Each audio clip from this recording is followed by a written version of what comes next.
नमस्कार, स्वागत है आप सभी का हमारे चैनल पर। उम्मीद करता हूं दर्शकों कि आप सभी स्वस्थ और सुरक्षित होंगे। गर्मी बहुत ज़्यादा पड़ रही है तो सभी लोग अपना ध्यान जरूर रखें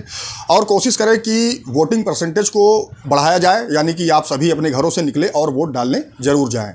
आज का हमारा जो विषय है वो बेहद गंभीर विषय है उन लोगों के लिए जो विवाहित हैं या जो विवाह करने की सोच भी रहे हैं, उन सब के लिए बेहद महत्वपूर्ण टॉपिक है। क्योंकि छोटी छोटी चीज़ें जब हम लोग नज़रअंदाज कर देते हैं तो आपस में जो है तकरार शुरू हो जाती है, झगड़े शुरू हो जाते हैं पति पत्नी के बीच में और फिर मामला कोर्ट कचहरी तक पहुंच जाता है। अब जो हमारा हिंदू मैरिज एक्ट है उसमें सेक्शन 13 में डाइवोर्स की कई चीज़ें बताई गई हैं कि डाइवोर्स जो है वो किन ग्राउंड्स पर कोई ले सकता है। अब उसमें एक ग्राउंड ये भी दिया गया है कि अगर पति पत्नी आपस में शारीरिक संबंध नहीं बना रहे हैं तो भी उस आधार पे डाइवोर्स हो सकता है। मान लीजिए कि चाहे पति हो या पत्नी हो, दोनों लोग अगर अलग रह रहे हैं या शारीरिक संबंध नहीं बना रहे हैं, या एक महत्वपूर्ण ग्राउंड और है कि अगर पति जो है वो नपुंसक है यानी कि इम्पोर्टेंट है तो भी वो डाइवोर्स का एक ग्राउंड बनता है। हाल ही में ऑनरेबल बॉम्बे हाई कोर्ट की नागपुर बेंच का एक बेहद ही महत्वपूर्ण फैसला आया जिसमें कि एक 17 दिन पुरानी शादी को तोड़ दिया और सिर्फ ग्राउंड यही था कि पति पत्नी के बीच जो है वो सेक्सुअल इंटरकोर्स नहीं हुए थे, जिसके आधार पर ऑनरेबल बॉम्बे हाई कोर्ट ने बेहद ही महत्वपूर्ण जजमेंट दिया है। तो दर्शकों, आगे हम इस जजमेंट में पूरी बात करेंगे और बताएंगे कि क्या मामला था और क्यों ऑनरेबल हाई कोर्ट ने तलाक को मंजूरी दी। तो अगर आप चैनल पे हमारे नए हैं तो चैनल को सब्सक्राइब आप ज़रूर करें। देखिए, ये हमारे समाज के लिए बेहद गंभीर मुद्दा है और बेहद गंभीर विषय है, हंसी मजाक का ये विषय नहीं है। तो अब ये जो मामला बॉम्बे हाई कोर्ट गया, देखिए शादी हुई पति पत्नी की तरह जो है लोग रह रहे थे, लेकिन यहाँ पे मामला ये हुआ कि जो पति थे, पति ने पत्नी के साथ कोई भी सेक्सुअल इंटरकोर्स नहीं किया विवाह के पश्चात, जिसके आधार पर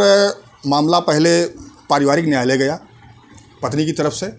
पारिवारिक न्यायालय ने जो पत्नी ने जो ग्राउंड बताए, पत्नी का कहना यही था कि इन्होंने जब से हमारा विवाह हुआ है तब से इन्होंने हमारे साथ कोई भी शारीरिक संबंध नहीं बनाए हैं और इनको रिलेटिव इम्पोटेंसी की प्रॉब्लम है, यानी कि सापेक्ष नपुंसकता होती है।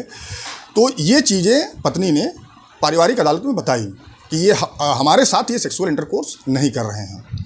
अब पारिवारिक अदालत ने इस चीज़ को कंसीडर नहीं किया और जो डाइवोर्स पिटीशन थी उसको रिजेक्ट कर दिया। मामला ऑनरेबल बॉम्बे हाई कोर्ट की नागपुर बेंच पहुंचा तो वहाँ पे जो परिस्थितियाँ उत्पन्न हुई वहाँ भी सारी चीज़ें बताई गई। हालांकि पति का ये कहना था कि भाई मैं बिल्कुल ठीक हूँ, मुझे कोई समस्या नहीं है, लेकिन जो स्थिति पत्नी द्वारा बताया गया कि ये हमारे साथ कोई भी संबंध, कोई भी संपर्क नहीं बना रहे हैं, तो ऑनरेबल बॉम्बे हाई कोर्ट ने इस चीज़ को कंसीडर किया और ये कहा कि जो हस्बैंड है उसको सापेक्ष नपुंसकता की प्रॉब्लम है, यानी कि रिलेटिव इम्पोटेंसी की प्रॉब्लम है उसको। अब इसमें होता क्या है कि रिलेटिव इम्पोटेंसी होती ये है कि एक होता है कि सामान्य नपुंसकता, यानी कि कोई भी पुरुष किसी भी स्त्री के साथ कोई शारीरिक संबंध बनाने में सक्षम नहीं होता है। दूसरा होता है रिलेटिव इम्पोटेंसी, जो होती है उसमें पुरुष तो ठीक होता है लेकिन वो अपने जीवन साथी के साथ कोई भी शारीरिक संबंध नहीं बनाता है, तो इसको रिलेटिव इम्पोटेंसी कहा जाता है। अब ये जो मामला था उसमें यही चीज़ थी कि पत्नी का जो कहना था वो यही था कि ये हमारे साथ ये ऐसा नहीं कर रहे हैं। पति का कहना था कि नहीं, मैं बिल्कुल सही हूँ, मुझे कोई समस्या नहीं है। लेकिन ऑनरेबल बॉम्बे हाई कोर्ट ने इस चीज़ को कंसीडर किया और ये भी टिप्पणी करी कि जो नवविवाहित जोड़े हैं इनकी जो हताशा और जो पीड़ा है वो बेहद गंभीर है और ये सभी लोग, ये दोनों लोग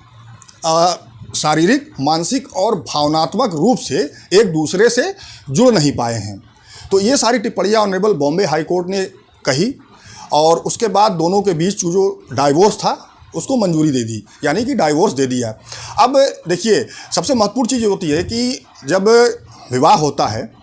तो पति और पत्नी का जो है एक दूसरे से जुड़ाव बहुत महत्वपूर्ण है। देखिए, चाहे वो मानसिक हो, चाहे वो शारीरिक हो, चाहे वो भावनात्मक हो, कोई भी जुड़ाव हो, जब तक आपस में जुड़ाव नहीं होगा उस वक्त तक उसके परिस्थितियाँ जो है वो बदलती चली जाएंगी। यानी कि अब जैसे कि इस केस में हुआ कि ऑनरेबल हाई कोर्ट को ये टिप्पणी करनी पड़ी कि आपस में शारीरिक, मानसिक और भावनात्मक जुड़ाव नहीं हो सका, जिसके कारण ये स्थिति उत्पन्न हुई कि पत्नी को या पति को कोर्ट तक जाना पड़ा डाइवोर्स के लिए। और सिर्फ किस बात पे कि भाई उन दोनों लोगों के बीच जो है सेक्सुअल इंटरकोर्स नहीं हुए थे। तो ये चीज़ें बेहद महत्वपूर्ण हैं कि सभी को इस चीज़ का ध्यान रखना चाहिए कि अगर भाई कोई समस्या किसी को है तो विवाह करने से पहले ये चीज़ें अगर सामने आ जाए तो शायद